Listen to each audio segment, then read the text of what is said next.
Shalom, shalom, amados. Vamos orar juntos? Aqui tá muito frio. Aí também deve estar, né? Acredito eu. Então, os gigantes. Gigantes, a gente tem a ideia que são coisas bem grandes, né? E assustadoras, maiores do que nós. E com certeza nós temos que ter estratégias se tivermos que enfrentar gigantes. Davi. Davi enfrentou vários gigantes na vida dele. Mas, fazendo uma reflexão, os piores gigantes que Davi enfrentou não era aquele que estava do lado de fora. Porque, né? Com 5 pedras e uma funda, de imediato, com uma só pedra, ele já jogou por terra aquele gigante, recebeu vários benefícios por tê-lo feito. Mas Davi tinha os gigantes interiores, sabe? Davi não era bem visto pela família, né? Era, de certa forma, eram indiferentes a ele. A gente vê pela história, quando o profeta vai lá para ungir Davi, todos os filhos são lembrados. Davi não é lembrado. Só quando o profeta insiste, você não tem mais nenhum filho, Jessé, que era o pai de Davi. Eu tenho um mais novinho, tá lá no campo, cuidando das ovelhas. Aí ele mandou chamar Davi e falou que ninguém comeria, né? Poderia se sentar à mesa, mas não comeria enquanto Davi não chegasse. Então esse foi um dos gigantes de Davi. E tantos outros, quando nós lemos a história de Davi, nós vemos. Mas com todos esses gigantes, que na verdade estiveram presentes, né? Eram substituídos. No decorrer da vida de Davi, saía um, aparecia outro. Mas apesar, contudo, todavia, Davi foi o homem segundo o coração de Deus. E Davi era o homem segundo o coração de Deus, não porque ele acertasse em tudo, que ele fizesse tudo certinho. Não. Ele cometeu vários erros e coisas graves que trouxeram consequências terríveis para a vida dele. Mas ele era o tipo de homem, de pessoa, de ser humano, que ele parava, que ele refletia, que ele admitia os erros e pedia perdão a Deus. E pedia ajuda para recomeçar, para se corrigir, sabe? Então isso aí traz um grande exemplo para as nossas vidas. Para a minha vida é um exemplo maravilhoso. Porque muitas vezes nós deixamos de acertar. Não é porque nós não queremos acertar. Os nossos gigantes, aqueles gigantes interiores, aquelas coisas que nós carregamos lá desde a infância, por vezes nós não conseguimos nos livrar. É um processo, às vezes longo, sabe? E nós, às vezes, nos enganamos. Às vezes nós vamos para a igreja, algumas pessoas vão, e não poucas, e aceitam Jesus, e aí começam a cumprir uma série de protocolos. Mas a mudança interior necessária, a cura, a ressignificação, a consciência de quem realmente somos, aonde que a coisa não deu certo, aonde que a coisa não funcionou segundo a vontade de Deus, na nossa educação, na nossa concepção, na nossa gestação, na nossa infância, na nossa adolescência, né? E aí? Sabe? Só que é muito fácil nós começarmos a assumir cargos dentro da igreja, sabe? E vamos nos ocupando, vamos nos sentindo importantes, às vezes vamos sendo elogiados, saímos bem, sabe? Mas colocamos lá debaixo do tapete. Mas aí nessa prestação de serviço aí, nessa coisa de fazer isso aí, né? Claro, a fé sem obras é morta. Não é por obras, mas a fé sem obras é morta. Nós acabamos escapando. E é muito fácil escapar. Ainda mais quando nós obtemos êxito. Às vezes, quando as coisas dão erradas, às vezes a gente cria de igreja, briga os irmãos, a gente cria confusão, a gente muda de carro, sei lá, faz qualquer coisa. Mas verdadeiramente, Deus nos chama primeiramente para nós sermos, depois para nós fazermos. Mas às vezes a nossa dor é tão grande que a gente não consegue ser. Ser dói muito. Ser é parar, deixar as pedras virem, deixar o sal cair na ferida. Mas é assim que cura. Então, amados, esses gigantes aí, sabe? É como eu vi um pastor falando outro dia. Foi muito bacana o que eu ouvi.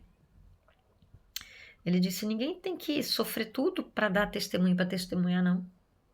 Não, não foi para isso que Deus nos chamou. Mas com certeza, tudo que nós passamos, todos os desafios que nós sofremos, todas as pedras do caminho, todos os buracos, todas as tempestades, elas vão ser usadas, sabe? Elas vão nos lapidar, elas vão nos fortalecer. Dói, traz sequelas, às vezes até irreversíveis. Mas Deus estará conosco, porque a palavra dele não mente. E ele diz que a bondade e a misericórdia dele nos seguirão todos os dias das nossas vidas. Ele não está dizendo, olha, só te seguirá se você acertar sempre, só te seguirá se você trabalhar arduamente na igreja, só te seguirá se você tiver um grande nome. Não, te seguirá porque ele nos chamou a vida. E ele não nos rejeita, ele não nos manda embora. Mas em todos esses processos, cada um com a sua história, cada um com a sua dificuldade, sabe? O que é mais importante em tudo isso é que nós sejamos amados. Mas aí, quem vai amar se todo mundo tem problema? Quem é que vai ser essa fonte de amor? Sempre terá alguém que já passou, que já viveu e que com a dor aprendeu a ser empático, a se colocar no lugar do outro, a ser misericordioso, a não julgar, sabe? Porque Deus ensina isso para nós. E Ele espera, Ele deseja, Ele nos capacita, Ele nos dá a graça para tal coisa. Só que, como eu falei, a nossa mente mente. Então, a nossa mente às vezes sai como um cavalo selvagem, disparado, procurando maneiras de doer menos o que já está doendo.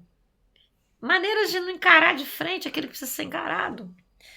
Mas a gente só está protelando, quer dizer, adiando o encontro que é inevitável para que nós sejamos pessoas inteiras, íntegras. Não tem outro caminho, amados. Mas vai doer. Não vou mentir para você, não. Mas cura. Desde que nós realmente peçamos a ajuda de Deus. Nos submetamos, queiramos reconhecer nosso orgulho, né? Aquela falsa ilusão de que eu sou isso, que eu sou aquilo. Não somos. Olha a história, a gente vê também Sansão. Nossa, a desobediência de Sansão, de que levou Sansão. Mas ele se arrependeu e teve a chance. Teve uma sequela irreversível, ficou cego. Mas mesmo na cegueira, mesmo no estado que Sansão ficou, ele matou mais gente naquele momento da morte dele, né, do que durante a vida dele. E o chamado dele era para derrotar os inimigos do povo de Deus. E a promessa foi cumprida. Contudo, só que Sansão não foi feliz. E ele poderia ter sido feliz. Porque Deus não tem só propósitos para nós, chamado, trabalho. Não. Ele tem alegria, ele tem felicidade para nos dar. Só que nós precisamos pedir sabedoria para viver esse propósito, para que tudo vá bem, como Deus quer que vá bem. Quando eu falo em gigantes, né, são coisas que são maiores do que nós. Uma criança, uma adolescente, uma pessoa que não tem a mente pronta ainda, ela não tem o senso crítico, ela não tem mecanismos de defesa. Isso tudo se apresenta como gigante. E ela vai engolindo. Nós vamos procurando maneiras, né, do nosso jeitinho de sermos aceitas. A gente sai mendigando amor, né?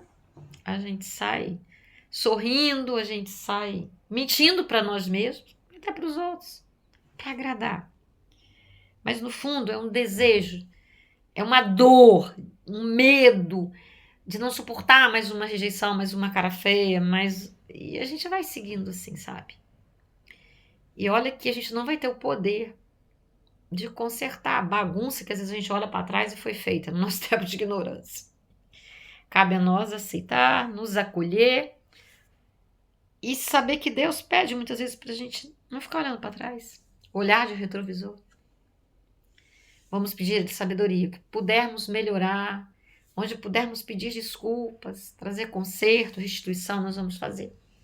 Mas o nosso olhar não pode ficar agarrado lá atrás. Temos que estar no hoje, com esperança no amanhã, sabendo que Deus já está lá e que Ele vai nos ajudar. Então, essa é a reflexão do nosso dia. Ainda que você tenha gigantes aí, Deus. Como diz uma frase por aí, não fale para o seu Deus o tamanho do seu problema, mostre para o seu problema o tamanho do seu Deus, alguma coisa assim. Então, o nosso Deus é muito maior que tudo. Mas é preciso frear isso aqui, ó, o campo de batalha, o cavalo selvagem, para que possamos crer, para que possamos receber de Deus todo o socorro que Ele tem para nós. Às vezes através de uma pessoa, através de um vídeo, através de um livro, através de um louvor. Ele se manifesta de várias maneiras. Que não sejamos preconceituosos para receber. Isso nos atrapalha muito. Isso nos impede de receber. Não sejamos críticos, julgadores, bater o martelo, donos da verdade. Nada disso não presta.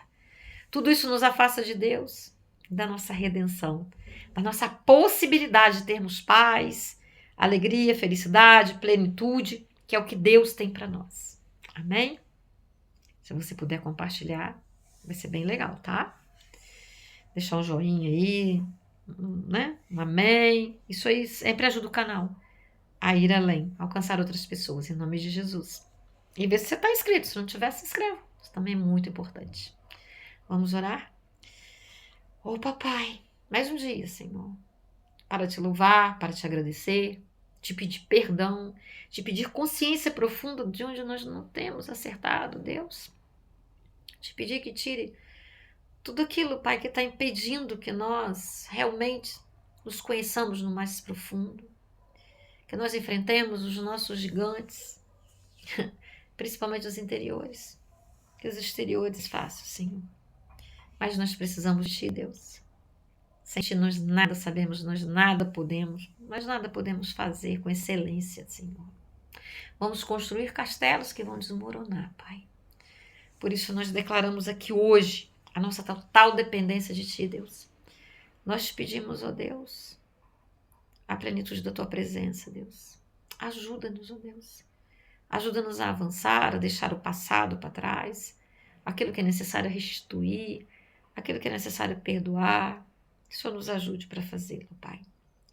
Mas nos dê, Senhor, um sonho de esperança, de alegria para o amanhã, e que nós tenhamos sabedoria vindo de Ti para construir no hoje esses alicerces necessários, através da Tua graça, do Teu poder, que transcende, vai além de toda a compreensão humana, Senhor.